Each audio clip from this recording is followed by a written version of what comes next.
షర్మిల ప్రస్తుతం పీసీసీ చీఫ్గా ఉన్నారు. ఒకప్పుడు జగనన్న వదిలిన బాణం అన్నారు.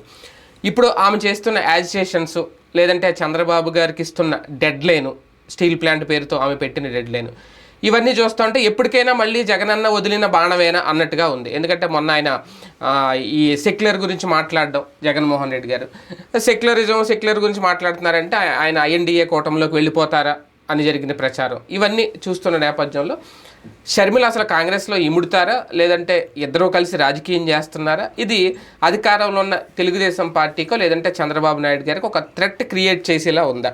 అదే నేపథ్యంలో కాంగ్రెస్ పార్టీకి ఆమె ఏం చేయలేదు, ఇన్ని రోజులు పార్టీలోకి వచ్చిన రెడ్డి సామాజిక వర్గం అంతా వైసీపీని వదిలి ఆమె వెంట వచ్చేస్తారనుకుంటే ఆ దిశగా కూడా ఏం జరగట్లేదని హైకమాండ్కి రఘువీరారెడ్డి లేఖ రాశారంట. అది కూడా ఆ పార్టీలో జరుగుతున్న చర్చ.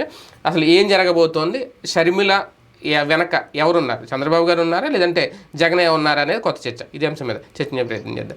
సార్, ముందు నిజంగా కాంగ్రెస్ పార్టీలో చేరి కాంగ్రెస్ బలోపేతానికో లేదంటే కాంగ్రెస్ని ఆంధ్రప్రదేశ్లో మళ్ళీ అంటే పూర్వవైభవం వస్తుందా లేదని పక్కన పెడితే వైసీపీలో ఆ స్పేస్ ఏం తీసేసుకుందాం లేదంటే వైసీపీ నుంచి రెడ్డి సామాజిక వర్గంతో వచ్చేస్తుంది అనుకున్న టైంలో అవి పెద్దగా ఏం కనిపించలేదు. అప్పుడు ఏదో ఇద్దరు వచ్చినట్టున్నారు, సీట్లు ఇచ్చారు, వాళ్ళు ఎలాగ గెలవలేదు. అసలు షర్మిలను ఉంచుతారా తీసేస్తారా అనేది కూడా ఒకటి. కాంగ్రెస్ ఎక్కడికి తీయరు, వాళ్ళకేమీ తీసి అంతకంటే పాపులర్ పేరు ఏమొస్తుంది అంటే పార్టీలో ఉన్న వాళ్ళకి షర్మిల నచ్చట్లేదు కదా, అది కామన్.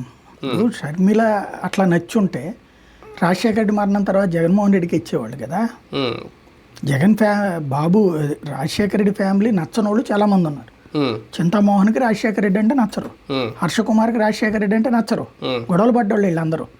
ఇప్పుడు ఉన్నటువంటి వాళ్ళల్లో ఒరిజినల్ అధిష్టానం మీద అభిమానంతో రాజశేఖర్ని వ్యతిరేకించే వాళ్ళే 70% 80% మంది కాంగ్రెస్లో ఉన్నారు. ఒక 20% మంది మాత్రమే రాజశేఖర్ రెడ్డి అంటే కూడా అభిమానిస్తూ ఉండేవాళ్ళు ఉంటారు, లైక్ తులసిరెడ్డి లాంటి వాళ్ళు. అంతే తప్పించి వాళ్ళు కూడా రాజశేఖర రెడ్డి వాళ్ళ బెనిఫిట్ పొందిన వాళ్ళు కాదు. రాజశేఖర రెడ్డి నాయకత్వంలో కాంగ్రెస్ బాగుపడింది అని ఫీల్ అవుతారు, అంతే తప్పించి మిగతా వాళ్ళకి ఎవరికి షర్మిల ఎట్లాగో నచ్చదు. ఇంకోటి, షర్మిల వచ్చేటప్పటికి తనేదో సాధించాలని నేను కోరుకోవట్లేదు. ఓపెన్గా మొన్నే చెప్పేసింది కదా, నేనే ముఖ్యమంత్రి పదవి కోసం పోటీ పడట్లేదని. వాడు పోటీ పడితే ఇచ్చేవాడు కూడా ఎవరు లేడు అనుకోండి. బేసిక్గా ఆవిడ ఉద్దేశం తన అన్నని ఇక ఎదగనీయకుండా చేయడం. ఇప్పుడు ఏంటంటే చంద్రబాబు అధికారంలోకి రావాలి లేదా లోకేష్ రావాలి, వీళ్ళు వరకు ఓకే, కానీ అయితే పవన్ కళ్యాణ్ వచ్చినా పర్లేదు. జగన్ ఇక జీవితంలో అధికారంలోకి రాకూడదు, తన కాళ్ళ దగ్గరికి రావాలి, తనని బతిన్లు ఆడుకోవాలి. అప్పుడు భవిష్యత్తులో తను దయతలిచి జాలి తలిచి ఏమన్నా పాజిటివ్గా చెప్తే అప్పుడు ఏమైనా ముఖ్యమంత్రి అయితే అప్పుడు రేపు పొద్దున తను ఒక పవర్ సెంటర్ అవ్వాలి అన్నది అమ్మాయి కోరిక. అందుకు జగన్ సిద్ధంగా లేడు, జనం సిద్ధంగా లేరు, ఇంకేముంటుంది అందులో. షర్మిల టార్గెట్ జగన్ దించడం అంతటితో అయిపోయిందా? ఇంకా ఆవిడ ఏమైనా రాజకీయం చేయాలి? జగన్ దించడం కాదు ఆవిడ టార్గెట్, జగన్ అంతం, జగన్ రాజకీయ అంతం. అతను శాంతం వదిలేసుకుని ఏ బెంగళూరులోనే వ్యాపారాలు చేసుకునేదాకా వెంటాడుతుంది అమ్మాయి. పార్టీ మూసేయాలేమో, అంతే, పార్టీ మూసేసి లేకపోతే ఈ అమ్మాయికి రాసి ఇచ్చేస్తే అప్పుడు ఒప్పుకుంటుంది అనమాట. అప్పటిదాకా వెంటాడుతూనే ఉంటుంది. కానీ అనుకున్న ఆదరణ వచ్చిందా ఆమె కాంగ్రెస్లో చేరిన తర్వాత? రెడ్డి సామాజిక వర్గం ఆమెను ఇప్పుడు దూరం పెట్టారు అనేది నిజంగా ఆయన రఘువీరారెడ్డి ఏదో లేఖ రాశారంట కదా. ఇప్పుడు టోటల్గా కాంగ్రెస్ పార్టీకి మళ్ళీ లైఫ్ రావడం అనేది ఇంపాసిబుల్. మొన్న ఒక చక్కటి అవకాశం, ఆవిడ యాంటీ జగన్తో పాటుగా యాంటీ తెలుగుదేశం కూడా అయ్యుంటే ఖచ్చితంగా మొన్న third alternative Pawan Kalyan space Bharatiya Janata party స్పేస్ని ఆక్యుపై చేస్తుండే. కాంగ్రెస్ 10 నుంచి 15% సీట్లు లాక్కోగలిగేది, ఓట్లు లాక్కునేది, సీట్లు వచ్చినా రాకపోయినా లాక్కోగలిగేది ఖచ్చితంగా. అది వైసీపీకే డ్యామేజ్ అవుతుంది. కానీ ఆమె చేసినటువంటి తప్పు ఏంటంటే ఎప్పుడైతే తను ప్రతిపక్ష పాత్ర స్ట్రాంగ్గా ఉంటూ జగన్ని పనికిరాడు అని చెప్పుకుంటూ వెళ్ళుంటే సరిపోయేది. కానీ జగన్ వేస్ట్, చంద్రబాబు నాయుడు రైట్ అని ప్రతి స్టేట్మెంట్లో కూడా ఆవిడ అదే మాట్లాడుతుంది. కాబట్టి దానివల్ల ఏమైపోయింది, ఎన్నికలకు వచ్చేటప్పటికి కాంగ్రెస్కి ఏం పెరిగిందని. ఇంకోటి, సిట్టింగ్ ఎమ్మెల్యేలు సిట్టింగ్ మంత్రులే వచ్చినా కూడా వినియోగించుకోలేకపోతే ఇంకెప్పుడు వస్తుంది? ఎన్నికలకు ముందు ఎన్నికల తర్వాత ఏమి షర్మిల గారు టార్గెట్ మారినట్టుగా ఏం కనిపించట్లేదా? ఆమె టర్న్ తీసుకున్నట్టుగా ఏం కనిపించట్లేదా? ఏముంది ఆవిడ దాంట్లో కొత్తగా మారిన దాంట్లో? ఈ మధ్యన బాబు గారిని టార్గెట్ చేయడం, మన లడ్డు విషయంలో చంద్రబాబు గారిని కొంచెం గట్టిగా మాట్లాడలేదు. ముందైతే లడ్డు విషయంలో అన్ననే తిట్టింది, తర్వాత అది పార్టీ వాళ్ళు ఎవరు అన్నట్టున్నారు, అందుకని లడ్డు విషయంలో సిబిఐ దర్యాప్తు చేయాలని కోరింది. ఆవిడ మొత్తం ఉపన్యాసం అంటే ఖచ్చితంగా పావు వంతు వాళ్ళ అన్నయ్య తిడుతుంది. మిగతాది దాంట్లో అసలు విషయాన్ని డైవర్షనల్ చేసుకొస్తుంది. ఉమ్, ప్రస్తుతం ఏంటంటే ఓ రకంగా డైవర్షన్ మేడం అనమాట ఆవిడ. ఏ ఇష్యూనైనా సరే సీరియస్గా నడుస్తున్నప్పుడు అంటే జగన్ మీద బాబు వేసిన అస్త్రం రివర్స్ అయ్యి అది బాబుకి తగులుతున్నప్పుడు ఈవిడ ఎంటర్ అయ్యి మళ్ళీ అది జగన్కే చుడతది. వరదలైనా లేకపోతే లడ్డు అయినా ఇది జగన్కే చుడతది మళ్ళీ. అంతే తప్పించి ఇక్కడ ఆమెమి నిజంగా జనాల కోసం చేస్తుందని ఆవిడ కూడా ఫీల్ అవ్వట్లేదు. అంటే అధికార పార్టీకి అయితే వ్యతిరేకంగా ఏం లేదు ఆమె ఆలోచన. ఏం వ్యతిరేకం ఉందని? ఇప్పుడు వరదల దగ్గరికి వెళ్ళింది, నువ్వు నిజంగా చేస్తే సిపిఎం బాబురావు మాట్లాడగలిగాడు కదా అద్భుతంగా. అవును అవును. 300 కోట్ల రూపాయలు భోజనాలు పెట్టారంటే ఎవరికి పెట్టారు? 2 పులిహార పొట్లాలు ఇచ్చి 300 కోట్లు అయిపోయిందా? అవును. లేకపోతే అదేంది కొవ్వొత్తులకి 25 కోట్లు, ఏది 2.5 కోట్లు 3 కోట్లు ఇచ్చారట. ఎవరికి ఇచ్చారు? అది ఎవరు ఆర్పారు? ఎవరికి ఇచ్చారు? మంచినీళ్ళ బాటిల్కి 40 కోట్లు ఎంత ఇచ్చారట. ఎవరికి ఇచ్చారు బాటిళ్ళు? ఇది ఆధారాలతో సహా మాట్లాడాడు, లెక్కలు అడిగారు. అదే ఈవిడ కదా మాట్లాడాల్సింది. సిపిఎంకు ఉన్న యాక్సెస్తో పోల్చుకుంటే ఈవిడికి ఎంత ఉంటుంది? ఇంకోటి అక్కడ రాత్రిపూట్ల నీళ్లు వదిలింది కానీ బాధితులకు సంబంధించి కానీ ఏం చేసింది? సిపిఎం అదే బాబురావు 10 మంది దాతలతో ఆహార కేంద్రాలు పెట్టించాడు 5 రోజుల పాటు. ఆహార కేంద్రాలు ఏది వరదల్లో తగ్గిపోయిన తర్వాత 2వ రోజు 3వ రోజుకి వాళ్ళు భోజనాలు మానేశారు ఇవ్వడం. అక్కడ ఇల్లంతా కొట్టుకుపోయినాడికి ఇప్పుడు అకస్మాత్తుగా ఇల్లు తుడుచుకోవడమే పూర్తిగానోడు అర్జెంటుగా డబ్బులు సంపాదించుకుని భోజనం ఎక్కడి నుంచి తెస్తాడు? బియ్యం ఇచ్చారు, పప్పులు ఇచ్చారు, ఎక్కడ వండుకోవాలి? పొయ్యిలు గీలు అన్నీ కొట్టుకుపోయిన తర్వాత. అలాంటి సంక్లిష్ట స్థితిలో ఉన్న వాళ్ళకి సిపిఎం 4 రోజుల పాటు 5 రోజుల పాటు ఆహార కేంద్రాలు పెట్టి ఉచితంగా అన్నం పెట్టింది. కాంగ్రెస్కి ఏం బాధ? షర్మిలకి ఏం బాధ పెట్టడానికి? కాంగ్రెస్ పార్టీ పెట్టుంటే ఎట్టుండేది? ఆవిడ పిలిస్తే 10 మంది వచ్చి దాతలు పోయిన బెటరా? చేయలేకపోయింది. అంటే ఆవిడకేం నిర్మాణాత్మకమైన ఆలోచన ధోరణి ఏం లేదు. ఓన్లీ తన లక్ష్యం జగన్ అనేవాడు మళ్ళీ ఎదగకూడదు, జగన్ అనేవాడు రాజకీయంగా నాశనం అయిపోవాలా, సమాధి చేసేయాలా. జగన్ రాజకీయ సమాధి పునాదుల మీదన భవిష్యత్తులో తన మాట నెగ్గుతుంది, తనకి మంచి అవకాశాలు వస్తాయి.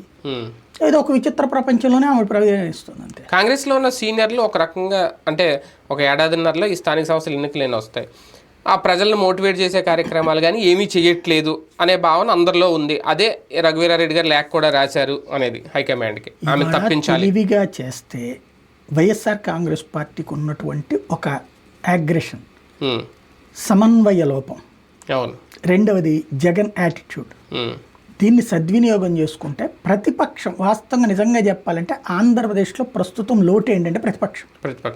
సరైన ప్రతిపక్షం లేదు, నిలదీసే ప్రతిపక్షం లేదు. ప్రతిపక్షానికి స్పేస్ ఉంది, బాగా బోలెడ్ స్పేస్, 90% స్పేస్ ఉంది. ఇప్పుడు వరదలు వచ్చిన రోజున ఏందయ్యా ఎవాక్యుయేట్ చెయ్యవా నువ్వు అని ధర్నా చేయాల్సింది ఎవరు చేయలేదు. అరే 10 రోజుల పాటు నీళ్లలో దాంచుతారా జనాల్ని? ఎవడైనా నీళ్లలో వదిలేస్తారా? పడవలు ఇచ్చి తీసుకురారా బయటికి? అడిగినోడు ఎవడు లేడు. మునిగిపోయిన తర్వాత ఆ సామాన్లన్నీ కొట్టుకుపోయినటువంటి వాళ్ళకి సరే డబ్బులు ఇచ్చారు, బాగానే ఉంది. ఆ దాంతో సరిపోతుందా? సరైనటువంటి పోరాటం చేసినోడు ఎవడున్నాడు ప్రతిపక్ష పాత్రలో? లేదా వరదలకు సంబంధించిన బాధ్యుల మీద చర్యలకు సంబంధించి ఏం తీసుకున్నారు? ప్రతిపక్ష పాత్రకి ఇక్కడ స్పేస్ బోల్డ్ అంత ఉంది.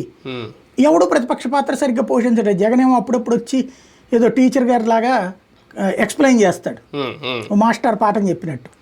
అది ఆయనకి మాత్రమే అర్థం అవుతుంది, ఆయన నమ్మే వాళ్ళకి కూడా అర్థం కావట్లేదు. దాంట్లో ఆయన ప్రెస్ మీట్ కూర్చుని ఆయన చెప్పే ధోరణి అదంతే. ఉద్యమం చేయడము లేదు, ఇది లేదు. సొంత వాళ్ళనే ఇది తననే వైఎస్ఆర్ కాంగ్రెస్ పార్టీ పడవలు పెట్టి గుద్దిందంటే వెళ్ళి రోడ్డు మీద కూర్చుని నిజం తేల్చి అని అడగడం కూడా జాతకాలేదు అతను. దాంట్లో అయ్యా ఎట్లాగా అంటూ వాళ్ళ నాన్న టైప్లో మాట్లాడుకుంటూ రావడం తప్పించి ఏమీ లేదు అక్కడ. బేసిక్గా ఎవడైనా మగాడైతే ఏం చేయాలా? ఏంటంటే పడవలు వచ్చేసేసి బ్రిడ్జిని గుద్దుతాయా, రా 100 పడవలు తెద్దాం, దేంతో గుద్దుతా చూద్దాం రా అని ఆడ కూర్చోవాలి. ధర్నాకెళ్ళి ధర్నా చేద్దాం రా, నువ్వు గుద్దు, నేను ఆ బ్యారేజ్ మీదనే ఉంటాను, నువ్వు గుద్దు చంపే మమ్మల్ని అందరినీ అని కూర్చో. చూడండి కొలిక్పేట శ్రీనివాస్ మీద ఆరోపణ వచ్చిందని ఆయన కూర్చున్నాడు. అది మగాడంటే, దమ్మంటే అది. బ్యారేజ్ మీద కూర్చుని రా, నేను దీని మీదనే కూర్చుంటాను, గుద్ది చంపే నన్ను, ఎందుకు ఈ మోసం అని చెప్పి నుంచోవాలి కదా. ఆ జాతకాన్ని ప్రతిపక్షం షర్మిల చేయాలి కదా. అవును ఏందా మీరు మధ్యలో డైవర్ట్ చేస్తున్నారని చెప్పి అవును చేసిందా. తర్వాతన మంత్రి సత్యనారాయణ రాజు చెప్పాడు, శివస్వామి చెప్పాడు అక్కడ లోపల మునిగినాయి అని. ఎవరు మాట్లాడారు అమరావతి గురించి? కాబట్టి ఇక్కడ బేసిక్ సమస్య ఏంటంటే ప్రతిపక్షం లేదు ఆంధ్రప్రదేశ్లో. ప్రస్తుతం ప్రతిపక్షం అనేటటువంటిది ఒక కార్పొరేట్ కంపెనీ నడుపుతోంది. ఆ స్పేస్ని ఆక్యుపై చేయగలిగినటువంటి కాంగ్రెస్ పార్టీకి ఆ ఛాయిస్ లేదు ఈవిడ ఉన్నంత వరకు. కాబట్టి నడుస్తుంటుంది. స్టీల్ ప్లాంట్ వ్యవహారంలో ఒక డెడ్ లైన్ ఇచ్చారు బాబు గారికి షర్మిల, 48 గంటల్లో చెప్పాలి మీ వైఖరి ఏంటి అనేది. ఒక పక్క శైలిలో ఏదో విలీనం చేస్తారని ఏదో అంటున్నారంట కదా, దాని గురించి కూడా నిజంగా అది రాజకీయమేనా? స్టీల్ ప్లాంట్ బాధితుల తరపున ఏం పోరాడుతున్నారా? వాళ్ళందరూ వైఎస్ఆర్ కాంగ్రెస్ పార్టీ వాళ్ళు దాని మీద స్టేట్మెంట్లు ఇచ్చారు కాబట్టి వాళ్ళ నుంచి అది తీసుకోవడానికి తను. ఎందుకంటే తెలుగుదేశం దాంట్లో ఏ స్టేట్మెంట్ లేకపోతుంది. ఎందుకు మొన్న 4,500,000 ఉద్యోగాలు తీసేశారు. ఇప్పుడు ఆల్రెడీ వాళ్ళని మళ్ళీ తిరిగి పెట్టుకున్నారు. ఇప్పుడు అదిగో నా వల్లనే అని చెప్తుంది ఆవిడ. అంత మించి ఏముండదు. అంటే వైసీపీ చేయలేదు, అక్కడ షర్మిల చేస్తున్నారు. అసలు రైజ్ చేసింది వైసీపీ అంటే అప్పుడు చేసింది వైసీపీ. మొన్న కూడా వైసీపీ రైజ్ చేస్తే కాదు అని వైసీపీ నుంచి డైవర్ట్ చేయడానికి ఆవిడ మధ్యలోకి వచ్చిందనమాట, కూర్చోవడం ఇదంతా కూడా. అంటే ఒకటి ఇందులో మళ్ళీ ఆమె చేకి ఒక అజిటేషన్ చేస్తా ఉంటే కాంగ్రెస్ వాళ్ళు కూడా పూర్తిగా సపోర్ట్ చేయట్లేదు. చాలా మంది నాయకులు మాకు చెప్పకుండానే వెళ్ళిపోయారు, ఇలాంటి నిర్ణయాలు తీసుకున్నప్పుడు ఎవరితో ఆమె చర్చించట్లేదు అనేది కూడా ఆ వ్యతిరేకత కూడా ఉంది కాంగ్రెస్ పార్టీలో. జగన్ది అదే యాటిట్యూడ్, షర్మిల అదే యాటిట్యూడ్. రాజశేఖర రెడ్డి ఆ యాటిట్యూడ్ కారణంగా 25 ఏళ్ళు ముఖ్యమంత్రి పదవికి దూరం అయ్యాడు. ఆ యాటిట్యూడ్ని బాగు చేసుకుని అందరినీ కలుపుకెళ్లే ధోరణి వచ్చాక రాజశేఖర రెడ్డి బాగుపడ్డాడు, సీఎం అయ్యాడు. ఇక్కడ మళ్ళీ షర్మిలకి ఆ తండ్రి పాత్ర వచ్చింది. ఇదే తండ్రి కాదు, ఆనాటి తండ్రి, ఏది 25 ఏళ్లకు ముందు ఉన్న తండ్రి పాత్ర వచ్చింది. తొలినాళ్లలో తండ్రి యాటిట్యూడ్ వచ్చింది. అదే సమస్య, ఎవరిని కలుపుకుపోదు. ఇప్పుడు మీటింగ్ పెట్టడము, కూర్చోవడము, మిగతా వాళ్ళు ఇప్పుడు కొంతమంది అసంతృప్తి వ్యక్తం చేస్తున్నారు, వాళ్ళతో కూర్చోబెట్టుకోవడం, ఏం లేదా నీకు మాకేం గొడవలు అని మాట్లాడడం, అడుక్కు తినే పరిస్థితిలో ఉన్న కాంగ్రెస్ పార్టీలో మళ్ళీ విభేదాలు ఏందో నాకు అర్థం కాదు. ఏముందని కాంగ్రెస్ పార్టీకి ఇక్కడ ఆంధ్రాలో 20 సంవత్సరాలు, 2004, 2009 వచ్చింది అధికారంలో కదా, 14, 19, 24 3 సార్లు పోయింది కాంగ్రెస్ పార్టీ. అంటే 15 ఏళ్ళు లేనట్టే. పోనీ ఇప్పుడన్నా 3 సార్లు డిపాజిట్ లేవు, 3 సార్లు డిపాజిట్ లేని పని పార్టీ ఇప్పటికిప్పుడు ఏం పుంజుకోవాలి అంటే ఏం చేయాలా? అవతల ఉన్న స్పేస్ని వాడాలి. వైఎస్ఆర్ కాంగ్రెస్ పార్టీ వాళ్ళతో మాట్లాడుకోవడము, తెలుగుదేశం పార్టీలో అసంతృప్తులు ఉన్నారు, లేదు తెలుగుదేశం, జనసేన, బీజేపీ కొట్టుకుంటున్నారు లోకల్ గ్రౌండ్ లెవెల్లో కొన్ని చోట్ల, వాళ్ళని పిలుచుకుని రండి అన్న మనందరం చేద్దామన్నా అని చెప్పి సమన్వయం, సంయమనం, బాధ్యతాయుత తత్వం, ప్రణాళిక, నాయకత్వ లక్షణం అనేటటువంటిది సమాజం నుంచి నేర్చుకోవాలి. అహంకారంతో, ఆధిపత్య ధోరణితో నా ఇంట్లో నా పంతం నెగ్గినట్టే, నా ఇష్టం వచ్చినట్టే నెగ్గాలి అనుకునే మనస్తత్వం ఉంటే వాళ్ళు నాయకత్వాలకు పనికిరారు.